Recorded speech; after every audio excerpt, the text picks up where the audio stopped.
Los hemisferios cerebrales están formados por lóbulos, los cuales son el lóbulo frontal, el lóbulo temporal, el lóbulo occipital y el lóbulo parietal. También podemos observar tres grandes surcos. El surco lateral, o antes llamado cisura de Silvio, se extiende lateralmente entre el lóbulo frontal y temporal. El surco central, o antes llamado cisura de Rolando, es una referencia de la corteza sensitiva motora, ya que rostralmente se encuentra el giro precentral, cuya función es motora, y caudalmente se encuentra el giro postcentral, cuya función es sensitiva.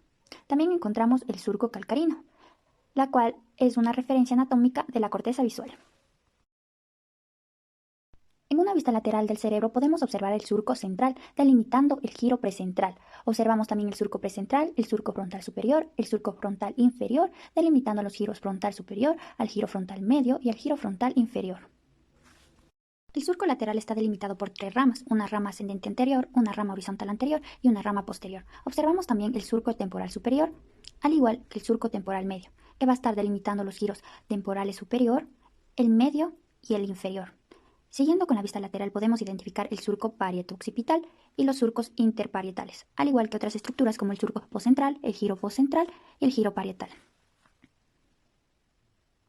En una vista superior del encéfalo podemos identificar la fisura longitudinal cerebral, que va a estar delimitando los dos hemisferios. En una vista inferior del cerebro podemos observar la fisura longitudinal, el bulbo olfatorio, el nervio óptico, el quiasma óptico, el tracto óptico, los cuerpos mamilares, el mesencéfalo, el esplenio del cuerpo calloso, el cuneus, el surco calcarino, el surco colateral. Vemos el surco occipitotemporal, el giro temporal inferior, el surco lateral, el uncus, el giro orbital y el giro recto.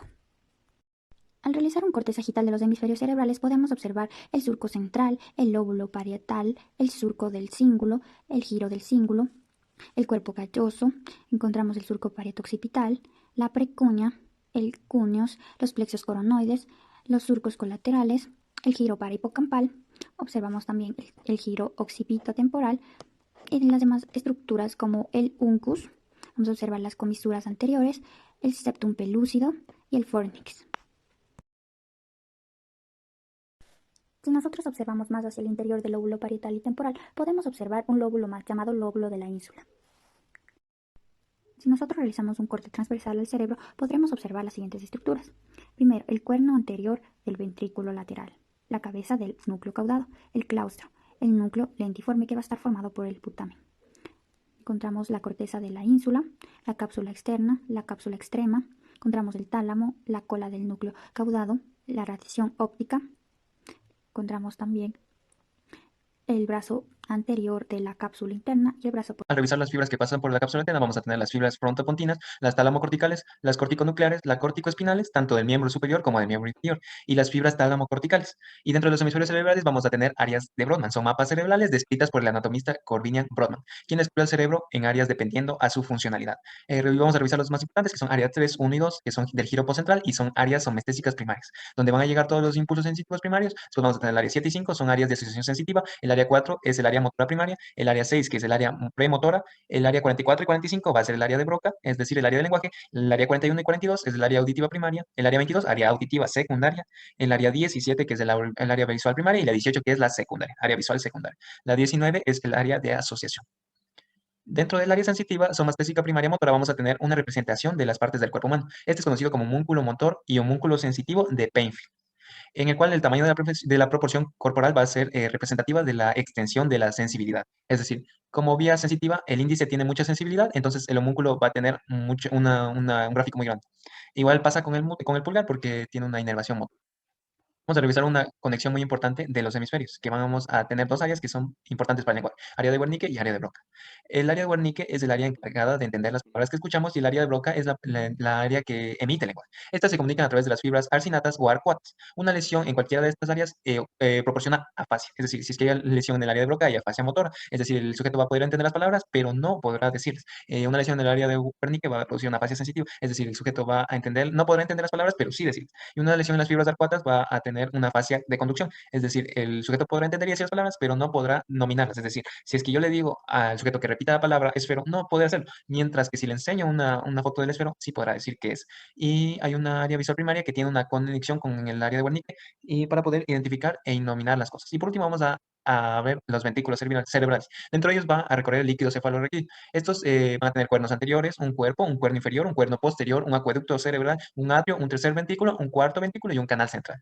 Continuando con la exposición, vamos a hablar de los ventrículos, que van a ser cavidades que se encuentran dentro del encéfalo. Estos van a estar revestidos por una membrana ependimaria que van a alojar a plexos coroideos que van a estar encargados de la producción de líquido cefalorraquídeo. Los ventrículos son ventrículo lateral, tercer ventrículo y cuarto ventrículo. Vamos a tener también a los ventrículos laterales, que vamos a empezar hablando de ellos, que van a ser pares simétricos y se van a encontrar a cada lado del encéfalo. Vamos a encontrar 4 porciones compuestos: un asta frontal, un asta temporal, un asta occipital y una encrucijada ventricular, que es la unión de estas tres. En los plexos coroideos vamos a encontrar en el asta frontal, asta temporal y en la encrucijada ventricular. También es importante recalcar que tanto el plexo coroideo como la membrana ependimaria derivan de la pía madre. Después vamos a tener a la pía madre en verde, a la membrana ependimaria en rojo, y dentro del asta temporal, del ventrículo lateral como del asta frontal, vamos a tener a los plexos coroideos.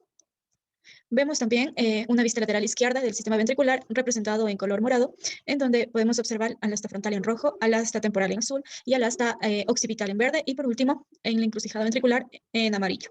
Van a tener una forma de letra C anteriormente. Vamos a tener una vista superior y anterior, en donde vamos a tener pintados a los ventrículos laterales. La disposición de estos no van a ser completamente en una vista sagital, sino que van el asta frontal hacia la línea media, el asta temporal va a abrirse hacia el óvulo temporal del mismo.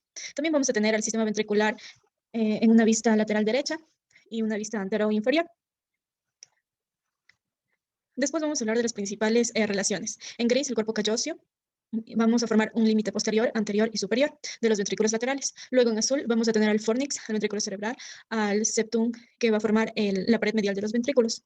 Vamos a avanzar con el núcleo caudado, que va a formar la pared lateral de los ventrículos laterales. Vemos en verde al núcleo ventricular y por último en violeta al tálamo. Por último podemos observar el agujero de Monroe, que comunica los ventrículos laterales con el tercer ventrículo, y este va a estar delimitado entre el trígono cerebral y el tálamo. Podemos observar una vista de los ventrículos que están pintados de color celeste. Vemos el cuerpo calloso, como dijimos, formaba el límite superior, el fornix, que se va a pintar en rojo de anterior a posterior con pilares anteriores. Estos pilares, entre ellos vamos a encontrar el septum pelúcido en la pared medial de los ventrículos laterales, el núcleo caudado también, que habíamos mencionado como pared lateral, como límite de los ventrículos laterales. También podemos observar al núcleo lenticular. Como podemos observar, está pintado de color amarillo y está dividido en cutamen, globo pálido externo y globo pálido interno. Los tálamos en color verde y por último la continuación del sistema ventricular en color violeta. A continuación pasaremos a hablar al tercer ventrículo. El tercer ventrículo es una cavidad impar y mediana del diencéfalo ubicada entre ambos tálamos. Podemos observarlo marcado. Vamos a ver sus relaciones. Tenemos a nuestra izquierda un corte axial y a nuestra derecha un corte coronal. Y pintaremos los tálamos de verde hacia los laterales de la cavidad. Entre ambos tálamos vamos a tener la separación intertalámica o adherencia intertalámico, que va a atravesar el tercer ventrículo de un lado a otro. Como techo vamos a encontrar la tela coroidea en color celeste y hacia abajo con la región hipotalámica. Marcamos con un punto negro el fornix por encima de la tela coroidea. Y por último, hacia posterior, vamos a encontrar también a la glándula pineal, como podemos observar acá. Aquí en esta podemos observar una vista posterior y lateral, que vamos a tener destacado al tercer ventrículo. Es importante conocer aquí que entre ambos ventrículos laterales y el tercer ventrículo, los agujeros intervertebrales o agujeros de Monroe, que se encuentran representados, y entre el tercer y cuarto ventrículo, la comunicación se va a dar a través del acueducto del mesencéfalo o el acueducto de Silvia, también llamado. Pasamos a ver una representación esquemática del ventrículo y algunas de sus relaciones. A su izquierda anterior, superior, inferior, y a la derecha posterior. En azul tenemos la cavidad del tercer ventrículo. También tenemos una adherencia intertalámica que une a ambos tálamos que lo atraviesa. Superiormente, el cuerpo del fornix, anterior, la comisura blanca anterior, inferior, el quiasma óptico y la hipófisis igualmente. Inferiormente, vamos a encontrar los tubérculos mamilares y posteriormente la glándula pineal, que ya hablamos anteriormente. Por último, podemos observar a través del acueducto de Silvia o el mesencéfalo, se comunica con el cuarto ventrículo, que se representa de color celeste. Vamos a continuar hablando del cuarto ventrículo. El cuarto ventrículo, al igual que el tercero, es una cavidad impar y situada en la línea media. En este caso está ubicada entre el cerebro hacia posterior y el tronco encefálico hacia anterior. Como podemos observar en la imagen a nuestra izquierda, una vista lateral, encontramos que el cerebelo forma el techo del cuarto ventrículo, mientras que la cara posterior del tronco encefálico forma su piso. Al hablar del techo, diríamos que su porción superior está dada por el velo medular superior o válvula de Biesnes, y en su parte inferior por el velo medular inferior o tela tectoria. En la parte derecha podemos observar en verde a la parte del ventrículo entre cerebelo y tronco encefálico, y también podemos observar al conducto ependimario. En esta imagen tenemos una vista posterior en donde se ha estripado parcialmente el cerebelo, lo que nos permite ver el piso del cuarto ventrículo. Vemos a este nivel el conducto ependimario que se va a abrir y se va a aplanar anteroposteriormente, dando lugar al cuarto ventrículo. Su piso va a tener forma de rombo y vamos a observar estructuras que lo van a estar delimitando. Vamos a encontrar las bases de Ball y de Ball en verde y de Burdach en azul. También vamos a tener los pedúnculos cerebelosos medio, el superior y el inferior. Como podemos observar, el superior y el inferior van a delimitar el piso del cuarto ventrículo. Como lo dijimos antes, el piso del cuarto ventrículo tiene una forma romboidal y se lo va a dividir en dos triángulos. Un triángulo superior delimitado en celeste y un triángulo inferior, el amarillo, que se va a denominar triángulo vulvar. Nos encontramos también en una vista posterior a la izquierda y una vista lateral a la derecha. Aquí podemos observar por qué el piso del cuarto ventrículo no va a ser completamente plano, sino que va a tener depresiones y también elevaciones. Observamos los núcleos de los diferentes pares craneales, cómo estos también van a estar protruyendo a nivel del cuarto ventrículo. Volvemos a esta imagen en una vista posterior del cuarto ventrículo, en donde vamos a estudiar el tallo del calamus scriptorius, que vamos a encontrar en el eje mayor del rombo, la eminencia teres, que va a relacionarse con el nervio sexto, la ala blanca interna, que es el doceavo par hipogloso, el ala gris, el nervio 10 y el nervio 9, el ala blanca externa, junto con los tubérculos acústicos. Los tubérculos acústicos y las estrellas acústicas, también llamadas barbas del calamus, que ocupan el eje horizontal o eje menor del rombo. Y por último, también podemos observar al locus coeruleus del quinto par. Vamos a hablar del líquido cefalorraquídeo también, que va a ser un líquido transparente que va a estar circulando por los ventrículos encefálicos y el espacio subaracnoideo. Como mencionamos antes, es producido por los plexos coreoideos mediante una filtración del plasma y vamos a tener que se va a encontrar en las granulaciones aracnoideas. Sus funciones van a ser amortiguamiento y protección durante los movimientos, equilibrio osmótico de los capilares, nutrición de los tejidos nerviosos, eliminación de los desechos. Normalmente vamos a encontrar entre 140 y 150 mililitros circulantes. Muchas gracias por su atención. Eso sería toda la explicación sobre configuración interna y externa del cerebro.